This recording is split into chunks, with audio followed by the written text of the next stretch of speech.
Querido Jesus, lerei agora as páginas da tua vida, que elas me levem a te amar cada vez mais e que tuas palavras firam o meu coração e me levem a mudar de vida. Hoje comemoramos a festa de São Frei Galvão. O evangelho de hoje é o evangelho de São Lucas, capítulo 13, versículos 1 a 9. Naquele tempo vieram algumas pessoas trazendo notícias a Jesus a respeito dos galileus que Pilatos tinha matado, misturando seu sangue com o dos sacrifícios que ofereciam. Jesus lhes respondeu: Vós pensais que esses galileus eram mais pecadores do que todos os outros galileus por terem sofrido tal coisa? Eu vos digo que não, mas se vós não vos converterdes, ireis morrer todos do mesmo modo. E aqueles 18 que morreram quando a torre de Siloé caiu sobre eles, pensais que eram mais culpados do que todos os outros moradores de Jerusalém? Eu vos digo que não, mas se não vos converterdes, ireis morrer todos do mesmo modo. E Jesus contou esta parábola. Certo homem tinha uma figueira plantada na sua vinha. Foi até ela procurar figos e não encontrou. Então disse ao vinhateiro: Já faz 3 anos que venho procurando figos nesta figueira e nada encontro. Corta. Por que está ela inutilizando a terra? Ele, porém, respondeu: Senhor, deixa a figueira ainda este ano. Vou cavar em volta dela e colocar adubo. Pode ser que venha dar fruto. Se não der, então tu a cortarás. Palavra da salvação. Glória a vós, Senhor. Vamos olhar para Jesus. Como dissemos, comemoramos hoje a festa de São Frei Galvão.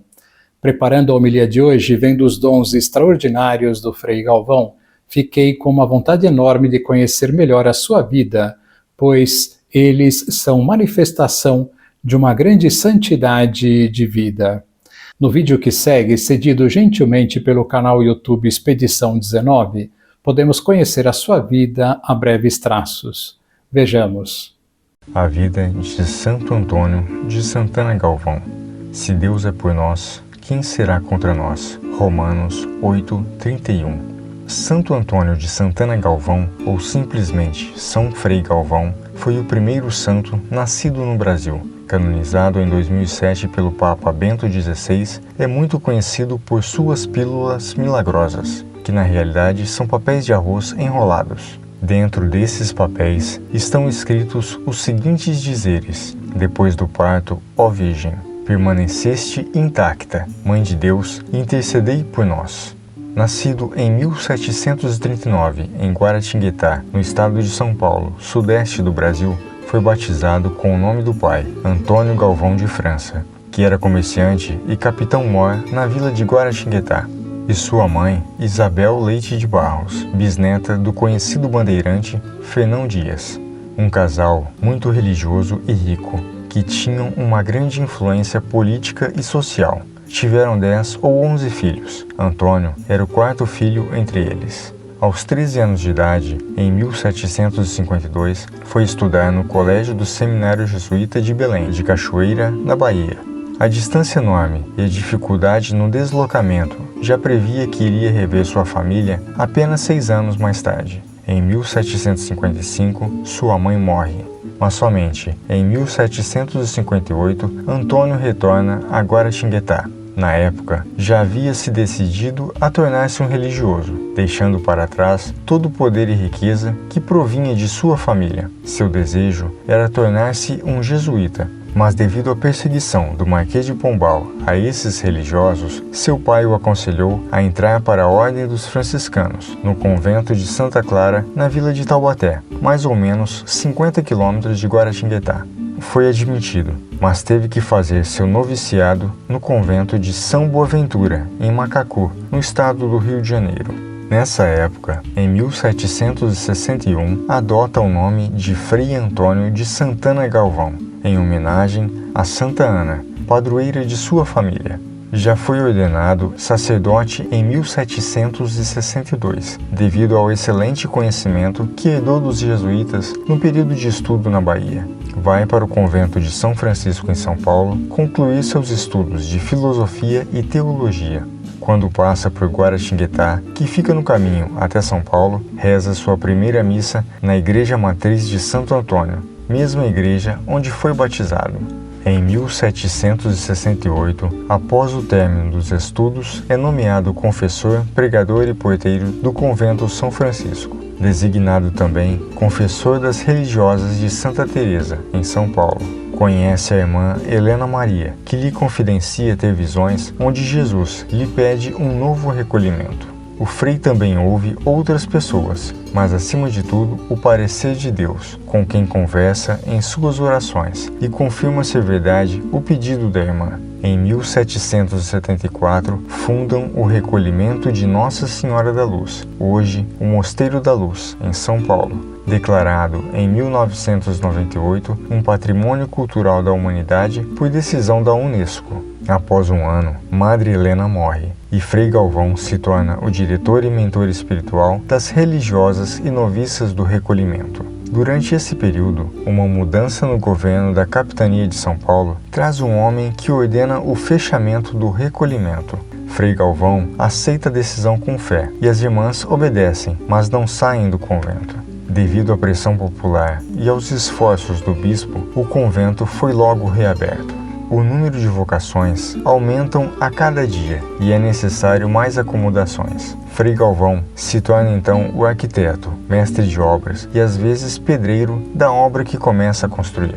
Uma expansão para o convento e uma igreja que são inaugurados em 1802.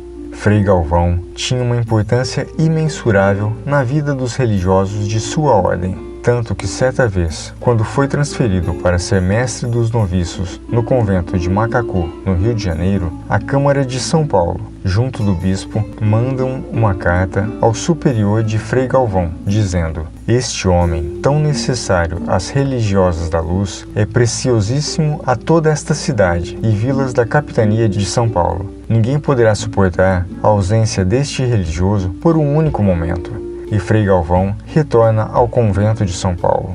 Em certa ocasião, um rapaz sofre com fortes dores provocadas por cólicas renais. Pede ao frei que o abençoe para ficar livre daquela dor. Frei Galvão escreve em latim, num pedacinho de papel, o versículo do ofício da Santa Virgem. Depois do parto, ó Virgem, permanecestes intacta. Mãe de Deus, intercedei por nós. E mandou o rapaz ingerir o papelzinho feito em forma de pílula. O rapaz o fez, confiando em Nossa Senhora, e expeliu os cálculos sem dificuldade. Outro caso muito semelhante se deu quando Frei Galvão foi procurado por um senhor pedindo ajuda para sua mulher, que se encontrava em um difícil trabalho de parto e com perigo de morrer. Frei Galvão se lembrou do caso do rapaz que havia se curado e deu ao marido da mulher as pílulas de papel com os mesmos dizeres. Depois de ter ingerido as pílulas, a mulher deu à luz sem problemas. Esta foi a origem das pílulas de Frei Galvão. Desde então, são muito procuradas pelos devotos de Frei Galvão. Hoje, as pílulas são confeccionadas pelas Irmãs Concepcionistas do Convento da Luz, em São Paulo, e também pelas mãos de religiosas e voluntários leigos ligados à Arquidiocese de Aparecida, onde está instalado o Santuário de Frei Galvão, na cidade de Guaratinguetá. Frei Galvão é muito conhecido por suas milagrosas pílulas, mas há outros milagres relatados ao santo brasileiro. O milagre da bilocação, o fato de estar em dois lugares ao mesmo tempo. Em 1810, ouviu a confissão de um homem que foi esfaqueado e, sentindo que estava para morrer, gritou pedindo por Frei Galvão. O fato aconteceu próximo ao rio Tietê, no interior do estado de São Paulo. O frei chegou até o homem ferido, se reclinou perto dele e o confessou. Testemunhas afirmam que naquele momento Frei Galvão estava pregando em São Paulo e interrompeu a pregação pedindo uma Ave Maria a um moribundo. O milagre da telepatia, que é a transmissão ou comunicação através de pensamento à distância. Frei Galvão era conduzido em uma cadeirinha, igual a um andor de procissão. Uma senhora o avista a certa distância e resmunga consigo mesma: "Ah, se Frei Galvão me desse sua bênção." No mesmo instante, Frei Galvão se volta em direção da mulher e a abençoa. Os que presenciaram o fato afirmam que o franciscano não tinha a menor possibilidade de ver aquela senhora, pois era conduzido do outro lado da rua em sentido oposto. O milagre da premonição e clarividência. antecipa ou vê algo que vai acontecer. Em certa ocasião, Frei Galvão pregava a uma grande multidão de pessoas ao ar livre em Guaratinguetá. É relatado que durante o sermão, uma grande chuva desaba e começa a se aproximar. Quando viram que ela chegava ao local onde todos estavam, quiseram se retirar. Frei Galvão, porém, lhes disse: "Fiquem, pois nada sofrerão." De fato, não caiu uma só gota onde estavam. O milagre da telepercepção.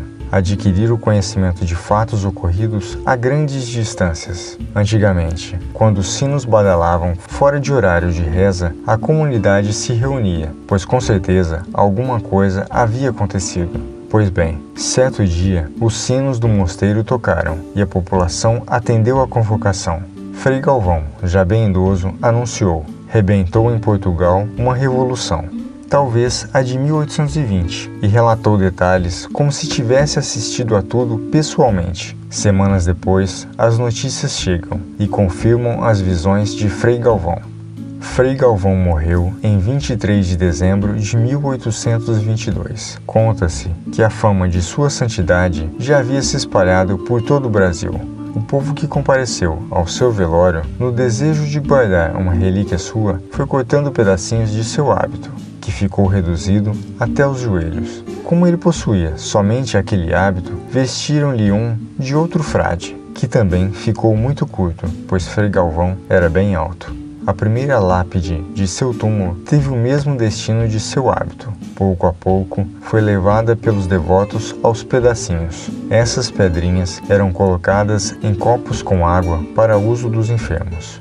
Santo Antônio de Santana Galvão foi beatificado pelo Papa João Paulo II em 25 de outubro de 1998 e canonizado no dia 11 de maio de 2007, durante a visita do Papa Bento XVI ao Brasil. Seu túmulo está no Mosteiro da Luz, em São Paulo. Que lição nós podemos tirar de hoje? Se há uma característica de todos os santos, é a sua plena entrega a Deus. A imitação de São Frei Galvão, procuremos diariamente perguntar a Deus o que Ele quer de nós e seguir as suas inspirações, substituindo a nossa vontade pela vontade de Deus. Fazendo isto, cresceremos muito em santidade. Vale a pena. Agora vos dou a bênção para este dia. A bênção de Deus Todo-Poderoso, Pai, Filho e Espírito Santo, esteja sempre convosco e permaneça para sempre. Amém.